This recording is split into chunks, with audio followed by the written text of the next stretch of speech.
पति को नींद में सुलाकर पत्नी घर बुलाती थी लड़के, उनके साथ बनाती थी संबंध। और फिर एक दिन अपनी बुरी आदतों के चलते एक युवती ने ऐसा खौफनाक कदम उठाया जो दिल दहलाने वाला था।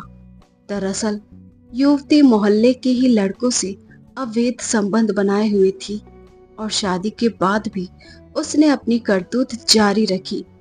कुछ ही दिनों के बाद युवती से परेशान होकर उसके पति ने उसे घर से निकाल दिया। लेकिन मायके पहुंचने के बाद भी युवती ने अपना गंदा खेल जारी रखा। युवती अपने पिता के खाने में नशीला पदार्थ मिलाकर उन्हें बेहोश कर देती और फिर लड़कों से अवैध संबंध बनाती थी। इस बीच एक बार युवती के पिता ने उसे लड़कों के साथ रंगे हाथों पकड़ लिया और फिर जमकर पिटाई भी की, जिसके बाद युवती पति से माफी मांगकर वापस अपने ससुराल चली गई। लेकिन जब उसके पति ने उसे दोबारा पकड़ा तब एक दिन उसने पति को नशीला पदार्थ खिलाकर बेहोश कर दिया और चारपाई से बांधकर उसकी हत्या कर दी। यह पूरा मामला कोतवाली मालावा इलाके का है। यहाँ के रहने वाले आशिक हुसैन की शादी 2014 में नूरी नाम की युवती के साथ हुई थी। शादी के कुछ ही दिनों के बाद आशिक हुसैन ने पत्नी नूरी के घर में शिकायत करके उसको घर से निकाल दिया।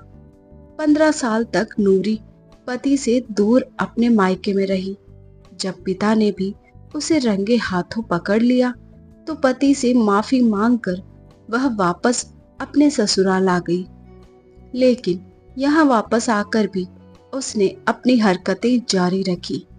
बेहोशी की हालत में नूरी ने पति को चारपाई से बांधकर ईंट से कूचकर उसकी हत्या कर दी और इस कत्ल को छिपाया गया।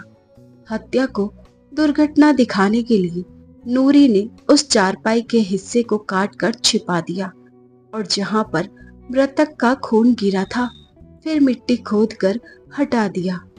लेकिन इस वाकये की चश्मदीद गवाह नूरी की 15 साल की बेटी ने सारा राज खोल दिया। नूरी की बेटी ने बताया कि उसकी मां मोहल्ले के लड़कों को घर बुलाकर उनसे अवैध संबंध बनाती थी।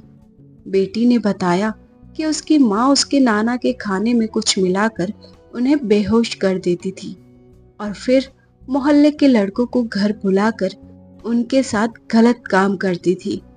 एक दिन नाना ने उसकी मां को रंगे हाथों पकड़ लिया तो उसकी पिटाई कर दी। इसके बाद नूरी दोबारा पापा के घर चली गई।